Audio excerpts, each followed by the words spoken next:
Baby girl, have a seat.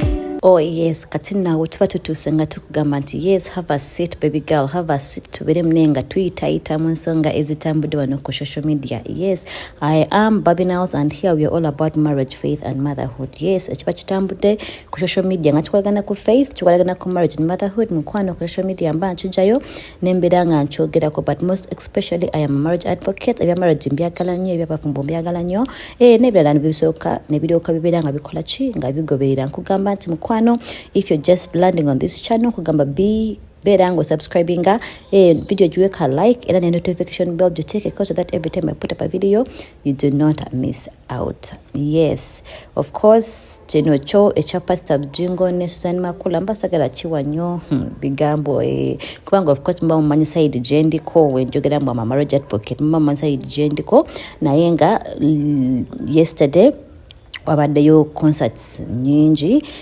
Pastor Bujjingo nalabikako nga agenze mu one of the concerts ngayo mumanyira abalokole baba bemulugunya nga bagamba what is this, naye era nga bekimanyiddwa ever since Pastor Bujjingo yegatte ne Susan Makula babeera nga bagenda mu zino concerts every now and then. Controversies zibaddewo nyingi ku social media, but sina bingi bya kuchogerako. Kankulekere mu comment section obirengo ngamba mkwano what it is. Oyina kyacho yogera kuna chemba gamba nti beda ngo soma Bible yo togoberera nnyo bantu. We are living in the last days, beda nga kunayo soma Bible yo ngo tegera Bible egamba kyo ku kintu na kino tuve nnyo ku bantu these days. So be batu mne balabikiddeko ku concert yemu era social media era neddamu nejjayo omuliro wano ne wali, but mu love couple ba marriage side no chosen Becky naye yalabikiddwako n'omwami we Sekajja. Amita mwami we, although the only what got engaged. Yes, bano no fiance wa fiance. So bibadde bitambula nnyo waneno ku mitimbagano nga bagamba yayina y'emikolo naye emikolo tegibaddeewo bagijeyo, they are not together.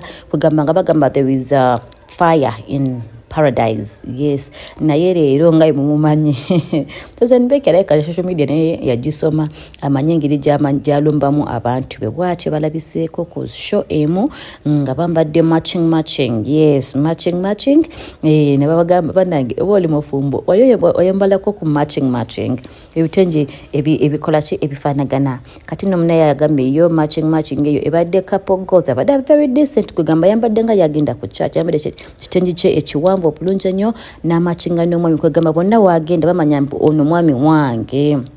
Yeah, I had some men don't like me nebitengi. Nenange nali mbyegomba nga ndaba couples bambala matching banyuma.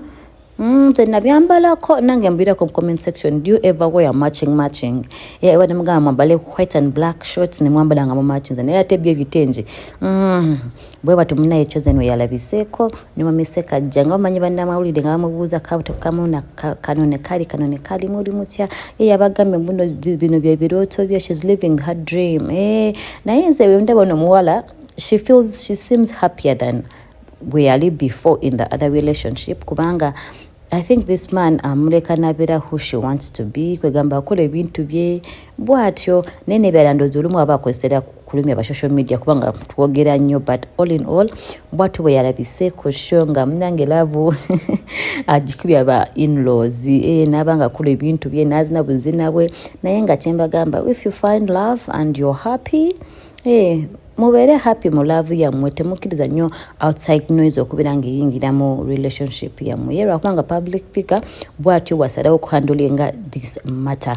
Naye nga tugenda kumulizaako nga bamubuuzayo bubuuzo naye tulabe kya Ayogende then tweyongereyo mu maaso awo wonna. Video berango jwaka like mukwano, berango subscribing is free. Ate olaba akalango berango kalaba tokabuka mukwano mberenga nkolako ku sente awo wonna. Katulaba chosen Becky byabadde ayogera mu interviews neno bibadde bamubuuza, then tumaye tweyongereyo ku Judith hard.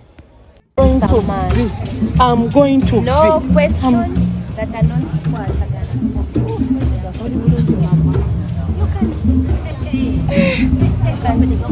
Swede kino kye bayita ki? Finally, couple goals. Tudde wali mutaala bulungi. I'm going to no questions that are not answered.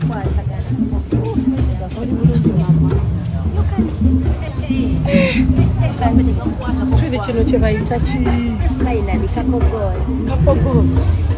tudde wali mutaala bulungi nnyo bye walootanga maama bye bayita batya maama ebyo bye walootanga couple goals babiyita dreams come true ani yabalondedde ebyambalo nze kennyini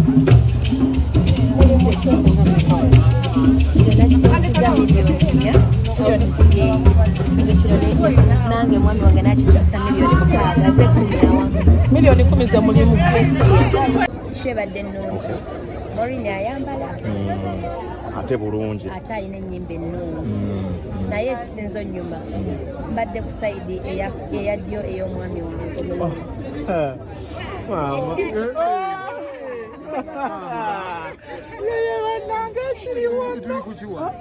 omulungi Mwami wange he's my baby so it's just 2 years to me so omwana w'emyaka ebiri aba tayogera ate wabagagga omanye ebyana byabagagga bino tebivaamu bigambo byo abaana babagagga tebatera kwogera gwakunyirira fe abakulira eri mu ghetto ffe twasama ennyo otuyisiza lwaki ekyogera ekisajja kyange kati mwogera mutya mwewereza message ku WhatsApp kasi omukwano gubaawo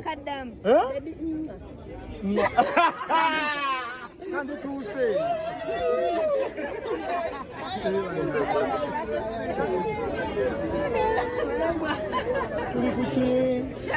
yoyo nno mukwano chosen Becky nekankubadde relationship ye erina controversies nyingi wano ku social media.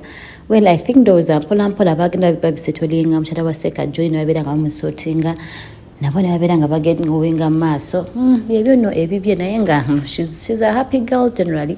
Ate I like the way she handles social media sometimes so bwatyo naye bwalabiseeko nga of course ayogera couple goals. That's the reason mulezi wano kwogerako nti me I like public love by the way. I like people who show off their partners nga bali happy bichi yeah so tumusabire ebintu bitambule bulungi. Then moving on, twalabiddeko Judith had. Judith had no yali socialite.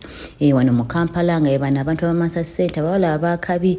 Naye mukwano ebbanga lyayitako like 2 years ago, 3 years ago yavayo munaye nakola ki nabeera nga alokose. Kati recently yalabikiddeko ku social media nga ali mu kusaba ng'omanyi omwoyo aka release n'akaaba n'abeera ng'asaba akabidio ngenda banka bateerawo nga mukalaba naye nga bamanyi abantu ba social media jjukira bamumanyiramu eri side okubeera nga socialitis leya biki natandika okumuyeeya naye kati avuddeyo naye nabeera nga bawa reply n'abagamba nti mukwano bwe mundaba nga ndi mu kusaba nga ndi mu mwoyo mundeke bannange nze manyi Yesu gye yanzija bwatyo ng'asirisa ba social media we mbasazeewo nga nze ku social media kusaba mundeke nsabe ebintu byange nze amanyi Mukama gye yankukunula kamuleko ka video ke yalakiddemu ng'asaba then nekyagambye ba social media in-laws omwana mumuleka asabe kakole munaye Mukama ekyayagala.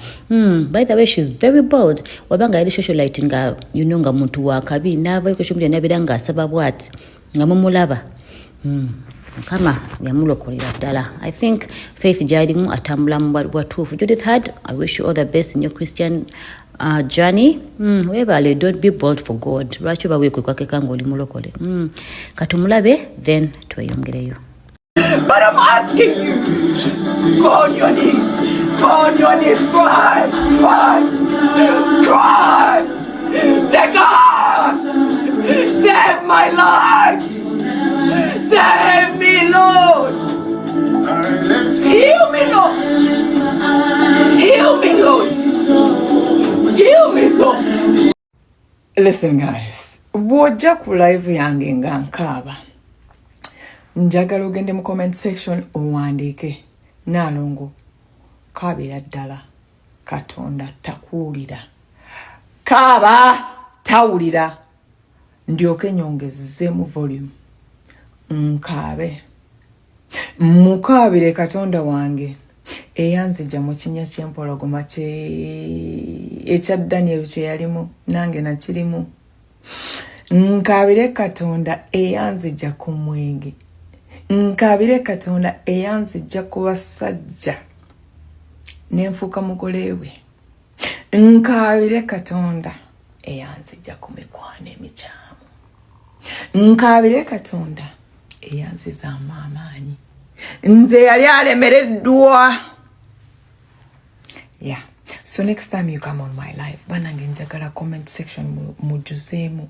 Cry for the Lord. Cry, Judy, cry. Jesus loves you. Cry, Judy. Yoyo no Judith had mukwano ebyamalala yabivaako abagambe bane mundeke mukama nze mmanyi gye yanjiza bwatyo she's standing up boldly for Christ agamba ne mukama bali bati byebyo nno ebitambudde for now kambere nga mbagamba nti oba oyagala shades ngoyagala kunyirira oyagala kulabika bulungi tuyina bababi 2 Baby Shades 256 Manvaina Shades ezabuli color.